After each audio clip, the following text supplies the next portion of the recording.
When I first met Daniel, I thought he was the answer to my prayers.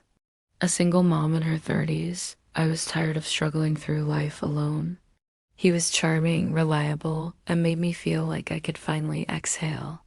He had a son, Ethan, quiet, respectful, a bit withdrawn, 17 when I first met him. I tried my best to make him comfortable with me, though he barely spoke at first. Daniel and I married within a year. Our families blended as best they could, though there were rough edges. Ethan stayed mostly to himself, buried in his music and books. I figured that was normal for a teenager. Still, every so often, I'd catch him watching me with a kind of curiosity, not in a strange way, just quietly observant, like he was trying to figure me out. Life was steady for a while, then came the storm. One evening, Daniel came home later than usual, smelling faintly of perfume that wasn't mine. He avoided my eyes, shrugged when I asked questions. Days turned into weeks, and soon the lies began to surface. There were messages on his phone, late-night calls, unexplained absences. My stomach dropped when I realized he was having an affair with a coworker. When I confronted him, he didn't deny it. He just sighed and said, "I'm sorry, Madison. I didn't mean for this to happen." That was the moment everything cracked. He left 2 days later. No long goodbye, no second chances. Just a note saying he needed time to figure things out. For the first time in years, the house felt hollow.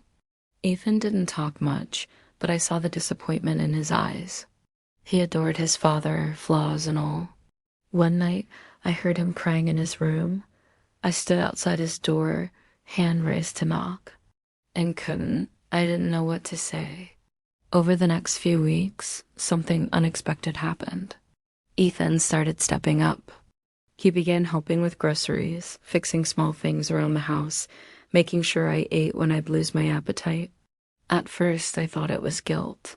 Maybe he felt he had to take care of me since his dad had left. But then it became something more. A quiet companionship. We'd watch old movies together on weekends, sometimes in silence, sometimes laughing at scenes we'd both seen 100 times. I started noticing how much he'd grown. His voice had deepened, his jaw had sharpened, and there was a steadiness in him that surprised me. One night, while washing dishes, I broke down. The tears came out of nowhere. The weight of betrayal, the loneliness, the fear, all of it crashed through me at once. I didn't even hear Ethan come in until I felt his arms around me. He didn't say anything, just held me. It wasn't romantic. It wasn't inappropriate. It was human. The kind of comfort you give someone who's completely shattered. After that night, things shifted. Ethan started checking in more often. "You okay, Mads?" He'd ask, using the nickname his father once gave me. Sometimes his kindness felt like salt on a wound, reminding me of what I'd lost, but it also reminded me of what I still had. Months passed. Daniel rarely called. When he did, it was awkward, clipped, full of excuses. Eventually, even those stopped. Divorce papers arrived quietly one morning, leaving me both relieved and hollow. Ethan was 18 by then, old enough to make his own choices. When he saw the papers, he just nodded, his expression unreadable. That evening, I found him sitting on the back porch, staring at the fading sunset. I sat beside him. Neither of us spoke for a long time. Then softly he said, "You didn't deserve what he did to you." His words caught me off guard. "I think," I replied, "we both didn't." He turned to look at me then, and for the first time, I didn't see the quiet teenager I once met. I saw a young man, mature beyond his years, carrying pain he didn't deserve either. We talked for hours that night about betrayal, forgiveness, and how love can twist itself into something unrecognizable. I realized how much Ethan had become my anchor in those dark months. Somewhere between grief and healing, he'd grown into the person his father failed to be, steady, kind, and loyal. When he left for college later that year, I thought I'd feel lost again. Instead, I felt proud and grateful. We stayed in touch, of course. He'd call, asking if I'd eaten, if I was sleeping well, still teasing me about crying at sad movies.